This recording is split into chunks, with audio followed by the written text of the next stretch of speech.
You're watching this from a spinning ball of rock flying through space at 67,000 miles per hour. You cannot feel it. You cannot see it. And for 200 million people on this planet, they have decided it simply isn't true. The flat earth movement, most people hear those two words and laugh. But what if the laughter is exactly the wrong response? What if the real story here is not about the shape of a planet, but about the collapse of trust in everything we've been told? In this video, we are going deep. We will look at the real data. We will examine the arguments, both sides. We will follow the money, the psychology, the algorithms, and by the end, you will understand something that goes far beyond a conspiracy theory.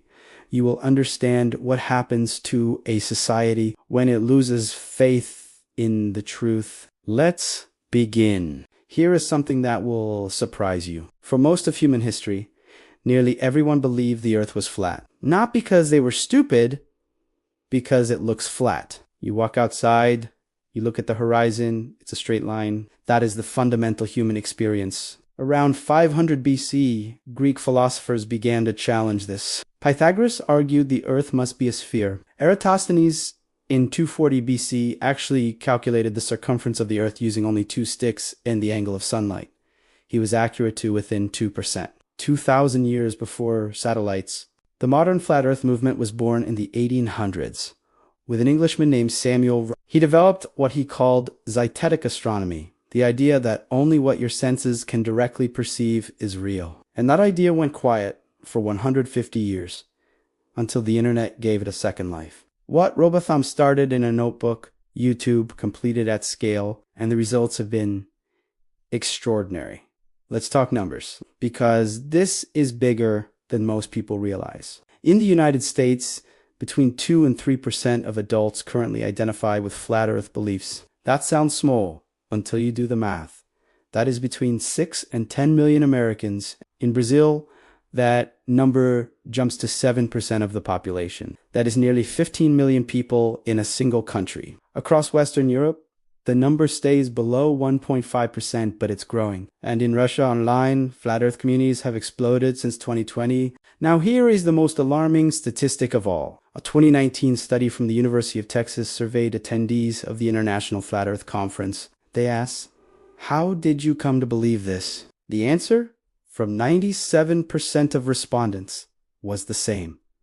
YouTube, not books, not family, not churches. YouTube's recommendation algorithm had guided them steppy by steppy from mainstream science videos to believing the moon landing was filmed in a studio, and flat earth belief is rarely a final destination. Analysis of online radicalization networks shows that someone who accepts flat earth theory has an 85% probability of accepting more dangerous beliefs, climate change denial, medical misinformation, political extremism. The pyramid isn't just the shape of a conspiracy theory, it's the shape of a pipeline.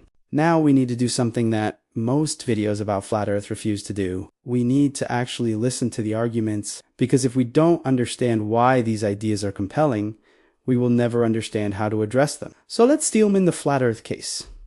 What are their best arguments? And what does the science actually say? Argument 1.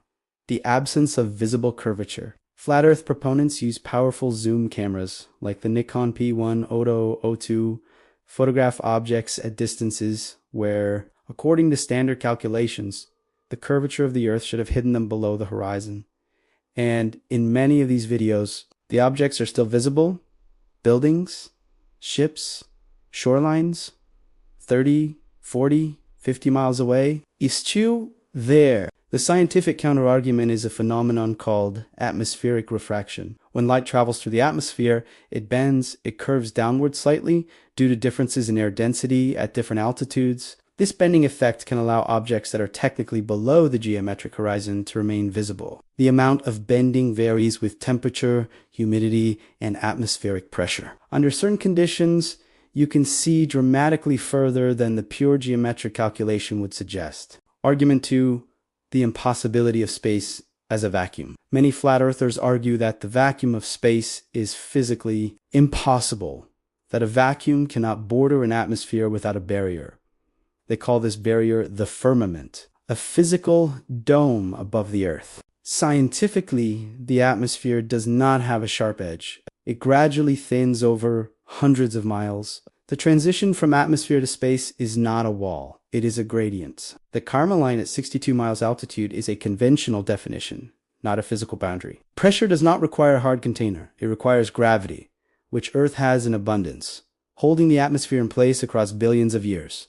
Argument 3. Gravity does not exist. Flat Earth theory replaces gravity with what they call density and buoyancy. Objects fall because they are denser than air. Objects float because they are less dense, simple, observable, no invisible force required. The problem with this argument becomes immediately apparent when you ask, what causes density to create downward direction? Why does density pull things toward Earth's center specifically? The flat Earth model cannot answer this without reintroducing a force that behaves exactly like gravity. The argument does not eliminate gravity. It just renames it and removes the mathematics that make it a predictive, testable, and verifiable theory. Here is the honest assessment. None of these arguments survive rigorous scientific testing. But here's the crucial insight. Their power was never scientific. Their power is emotional. And that is the real story we need to stop asking. How can anyone believe this? And start asking, what does a person need to be true in order for this to make sense to them? Because flat Earth believers are not, on average, less intelligent than the general population. Studies showed they score similarly on standard IQ measures. So what is actually happening? The first mechanism is confirmation bias, the tendency for the human brain to search for, interpret, and remember information that confirms what it already suspects. We all have this. Every one of us. The difference in the digital age is that algorithms have learned to exploit it with terrifying precision. A YouTube recommendation engine does not care about truth. It cares about watch time and content that triggers strong emotion, outrage, fear. The thrill of secret knowledge always outperforms calm, measured science. The second mechanism is identity. Believing in flat Earth is not just accepting a fact about geography. It provides community, purpose, and a very specific kind of social status. The identity of someone who woke up. Someone who questioned what everyone else blindly accepted. That psychological reward is powerful, and it is almost impossible to counter with a pie chart. The third and deepest mechanism is institutional distrust. And here, we have to be honest.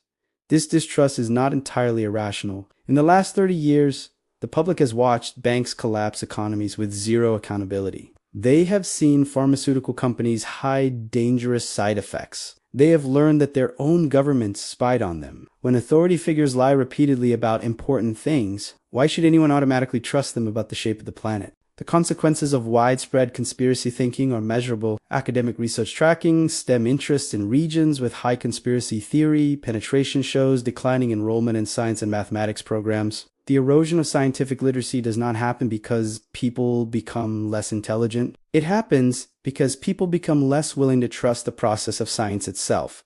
Peer review, replication, consensus, and the gateway effect is real. Researchers at MIT studying online radicalization found that flat Earth communities function as entry points into broader conspiracy ecosystems. A person who starts questioning the shape of the Earth is being trained algorithmically in a methodology of skepticism that will be applied next to vaccines, then to elections, then to any scientific or governmental consensus.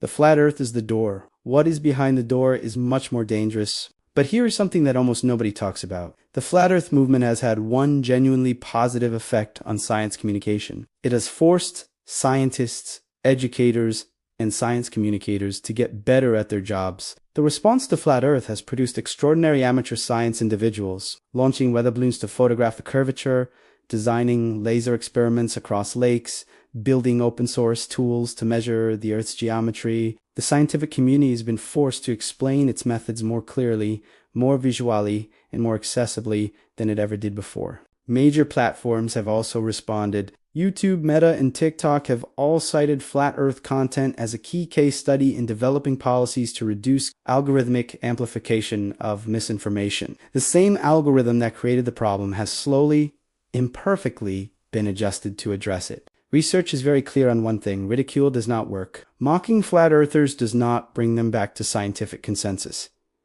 It does the opposite. It strengthens the in-group identity, confirms their belief that mainstream society is hostile and closed-minded, and pushes them deeper into their community. Every meme, every laugh track, every okay flat earther comment is statistically making the problem worse. What the research shows actually works is personal relationship and shared experience. People who leave flat earth communities almost universally report the same trigger. Not a debate they lost, but a relationship they valued with someone who engaged them with genuine curiosity rather than contempt. Scientists who have successfully describe a process of asking questions, not providing answers, of exploring doubts together rather than lecturing. The goal is not to win an argument. The goal is to rebuild a trust in the process of finding truth. Because here is the real conclusion of this investigation. The flat earth movement is not about the earth. It is about epistemology, about how human beings decide what is true. In a world of infinite information and zero gain, the question of how we know what we know has become the most important question of our time. And we have not answered it yet. The earth is round. The evidence for this is overwhelming, ancient, and multidisciplinary. But the more important truth is this. A society that cannot agree on how to evaluate evidence cannot agree on anything. And that is the crisis that the flat earth exposes. Not a geography problem, a trust problem. A crisis that belongs to all of us, whether we believe the earth is round or not. If this video made you think, if it changed even slightly how you understand belief, trust, and truth in the digital age, share it with someone. Not to convince them of anything, just to start a conversation, because the antidote to misinformation is never silence. It is a better conversation. Subscribe for more deep dives into the ideas that are shaping and sometimes breaking the world we live in. I will see you in the next one.